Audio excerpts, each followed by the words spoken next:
Les titres. Angelus, la correction fraternelle, une saine habitude, avec le pape François depuis Rome. Fratelli Tutti, le pape François signera sa nouvelle encyclique à Assise. Suite à l'annonce de Matteo Bruni, le directeur de la salle de presse du Vatican, qu'est-ce qu'une lettre encyclique? L'appel à la paix des évêques malgaches et africains, suite au premier anniversaire de l'arrivée du pape François en Afrique australe. Le Chéam communique.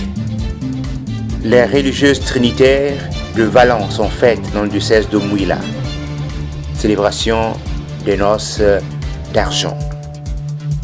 Une prise effective des charges par les ouvriers apostoliques du diocèse de Loyem le 1er septembre. Et enfin, 8 septembre, chaque année, l'Église célèbre la fête de la Nativité de la Vierge, un témoignage d'un frère spiritain. Mesdames et messieurs, bienvenue à notre édition d'information sur KTOL TV.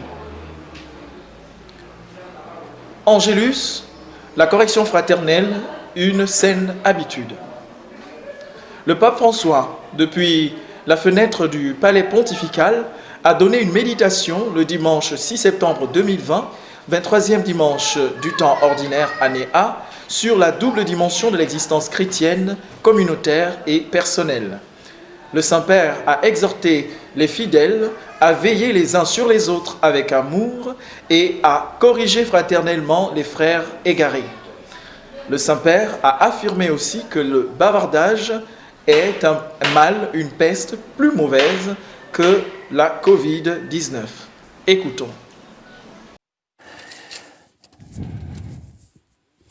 Chers frères et sœurs, bonjour. L'évangile de ce dimanche est tiré du 4e discours de Jésus, du récit de Matthieu, connu comme le discours communautaire ou le discours ecclésial. Le passage d'aujourd'hui parle de la correction fraternelle et nous invite à réfléchir sur la double dimension de l'existence chrétienne. Cet enseignement de Jésus nous aide beaucoup, puisque, on prend un exemple, lorsque nous voyons un défaut ou quelqu'un qui glisse d'un frère ou d'une sœur, d'habitude, la première chose que nous faisons, c'est on raconte ça aux autres, à bavarder. Et les bavardages ferment le cœur à la communauté, ferment l'unité de l'Église. Le grand bavard, c'est le diable qui toujours dit les choses mauvaises des autres, puisque lui, c'est le menteur qui essaye de séparer, de diviser l'Église, d'éloigner les frères pour qu'ils ne puissent pas faire communauté. Et s'il vous plaît, frères et sœurs, faisons tous un effort pour arrêter les bavardages. Les bavardages, c'est une peste encore plus grave que le Covid. Et nous devons faire un effort. Pas de bavardage. On arrête les bavardages. Fratelli Tutti, le pape signera sa nouvelle encyclique à Assise. Le directeur de la salle de presse du Saint-Siège, Matteo Bruni, a annoncé le samedi 5 septembre 2020, le 3 octobre prochain, le pape se rendra à Assise afin de prier sur la tombe de Saint François, dont ce sera la fête le dimanche 4. Il y signera également sa nouvelle encyclique consacrée au thème de la fraternité. Fratelli Tutti, tous frères, c'est le nom de cette nouvelle encyclique du pape François, la troisième de son pontificat après Lumen Fidei en 2013 et Laudato Si en 2015. Ce titre se réfère aux admonitions de saint François, considérons tous frères le bon pasteur. Pour sauver ses brebis, il a souffert la passion et la croix. L'évêque de Rome se rendra sur la tombe de saint François de manière privée et sans participation de fidèles en raison de la situation sanitaire. Il y célébrera la messe au terme de laquelle il signera le texte qu'il a rédigé ces derniers mois avant de rentrer au Vatican. Suite à l'annonce de Matteo Bruni, le directeur de la salle de presse, sur la signature du pape François de sa troisième encyclique, Jean-Pierre Ona a promené le micro de Catoel TV sur les trottoirs de notre capitale pour poser la question « Qu'est-ce qu'est une encyclique ?» Bonjour monsieur, savez-vous ce qu'est une lettre encyclique? Merci. Quand je vous évoque le terme lettre encyclique, est-ce que ça vous dit quelque chose? Pourriez-vous définir? Qu'est-ce qu'une lettre encyclique? Merci. Qu'est-ce qu'une lettre encyclique? Qu'est-ce que? Une lettre encyclique. Ah, là, je ne connais pas mon pays. Merci beaucoup, monsieur. Médias catholiques micro-trottoir, savez-vous ce qu'est une lettre encyclique? Une lettre encyclique. Non, vous ne savez pas. Merci. Monsieur, qu'est-ce qu'une lettre encyclique? Savez-vous ce qu'est une lettre encyclique? Une lettre encyclique, c'est une lettre confidentielle. Ok, d'accord. Merci, monsieur. Une lettre encyclique est une lettre solennelle du pape adressée à l'ensemble de l'Église catholique ou plus spécifiquement à une des parties d'entre elles, évêques, clergés, fidèles. Les encycliques sont des textes qui ont le plus souvent valeur d'enseignement et peuvent rappeler la doctrine de l'Église à propos d'un problème d'actualité. L'appel à la paix des évêques malgaches et africains. Un an après le voyage du pape François en Afrique australe, le SHEAM, Symposium des conférences épiscopales d'Afrique et Madagascar, enjoint les fidèles à suivre l'encouragement du pape à travailler sans relâche pour la paix, l'espérance et la réconciliation. Avec ce message, nous rappelons l'appel du pape François. Nous devons tous toujours dire non à la violence et oui à la paix, car tout se perd avec la guerre et tout se gagne avec la paix, affirme le SHEAM. À cause des conflits qui traversent le continent africain, les gens finissent par ne plus avoir de maison où vivre, de la nourriture, des écoles pour s'instruire, des hôpitaux pour se soigner, des églises pour se réunir en prière et des champs pour travailler. Le document souligne le drame de ces milliers de personnes forcées de se déplacer en quête de sécurité et de moyens de subsistance. De là, l'exhortation des évêques africains et malgaches à la paix, car, disent-ils, c'est une mission qui implique tout le monde et qui exige un travail dur, constant et infatigable.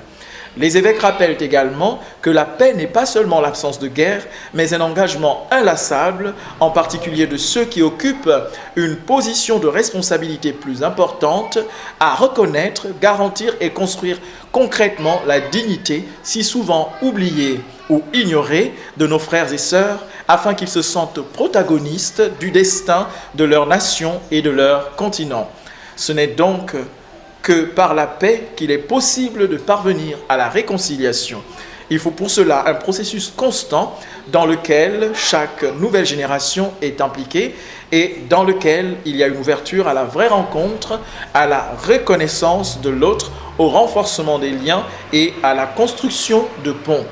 Malheureusement, note le symposium épiscopal, dans plusieurs pays africains, dont le Mozambique, visité par le pape, il y a encore des actes de violence brutale et dans une grande partie du continent, il n'y a presque aucun signe de coexistence pacifique ou harmonieuse, d'unité, de sécurité alimentaire et de protection de l'environnement.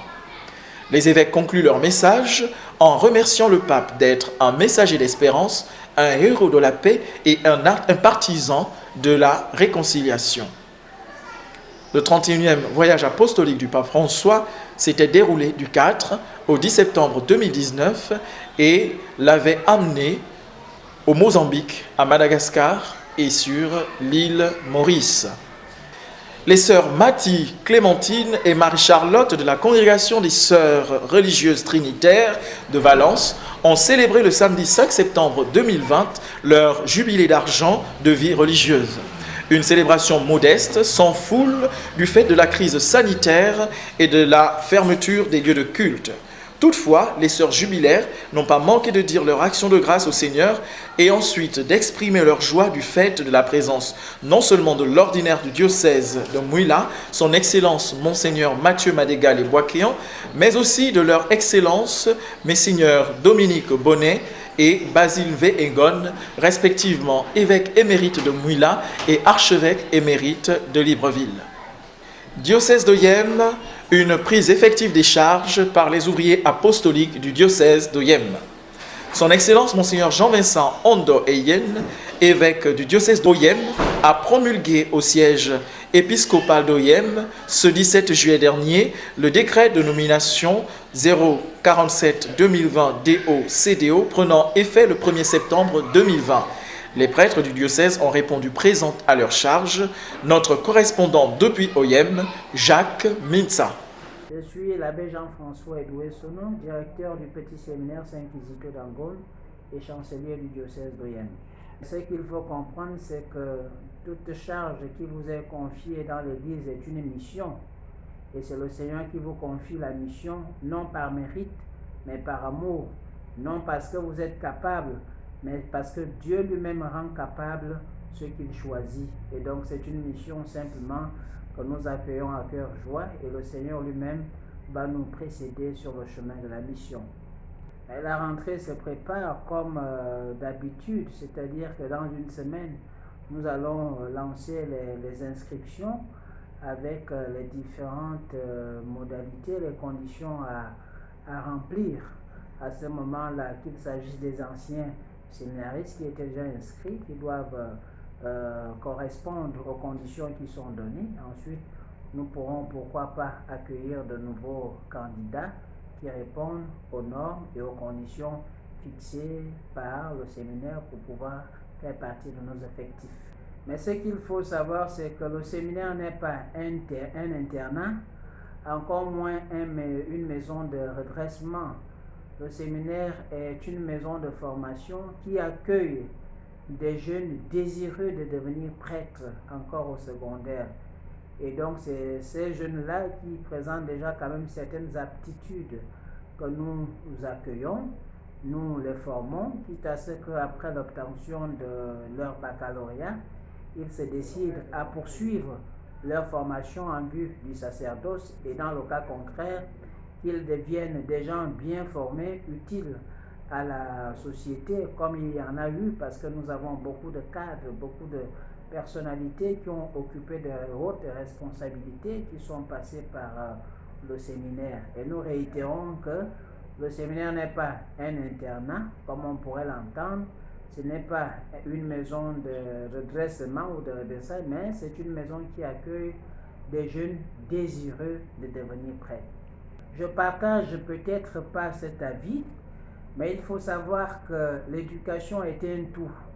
Et les enfants que nous avons, même ceux qui ont le désir de devenir prêtres, ont déjà reçu une certaine éducation chez eux.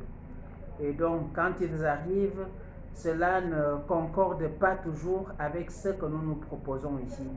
C'est l'occasion pour nous de rappeler, comme l'avait souhaité et indiqué le pape Jean-Paul II, que chaque famille est une église domestique. C'est pour dire que la première éducation commence justement en famille.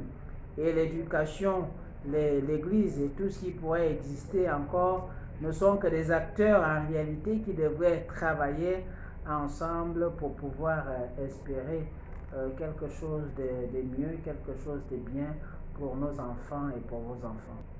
Ben, comme vous le dites, la semaine dernière, dimanche dernier précisément, nous avons fait la passation de service entre le directeur sortant, l'abbé Martin et moi.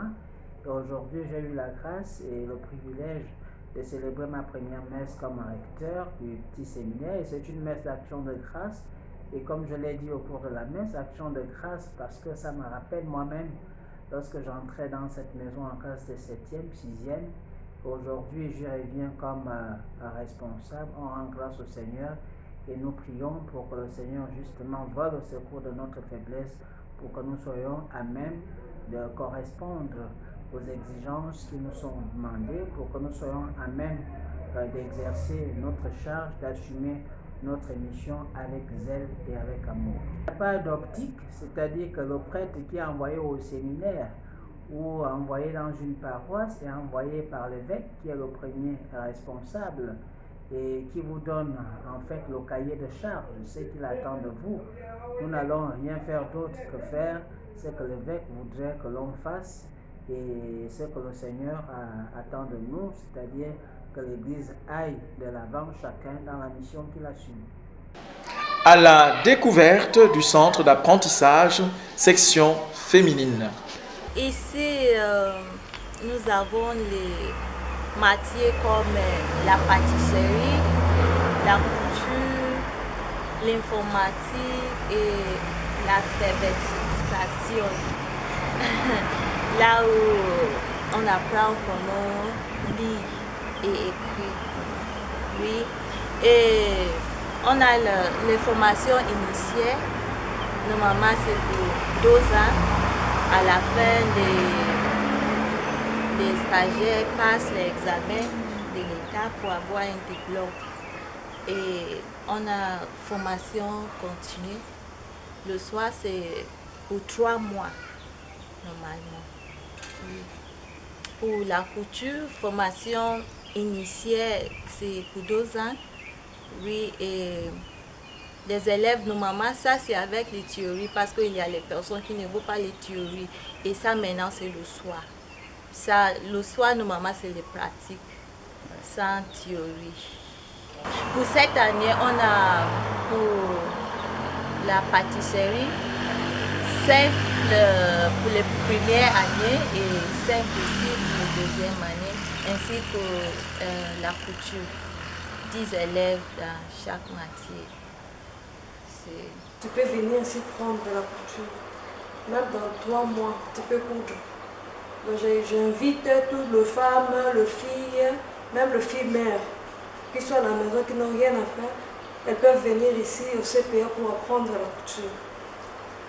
Notre oncle ici, les gens peuvent venir, mais pour le moment, les élèves ne sont pas nombreux.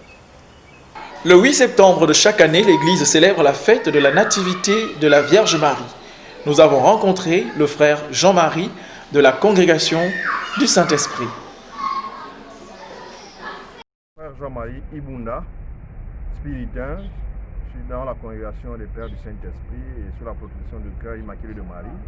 Donc aujourd'hui, ça fait 23 ans que je suis religieux.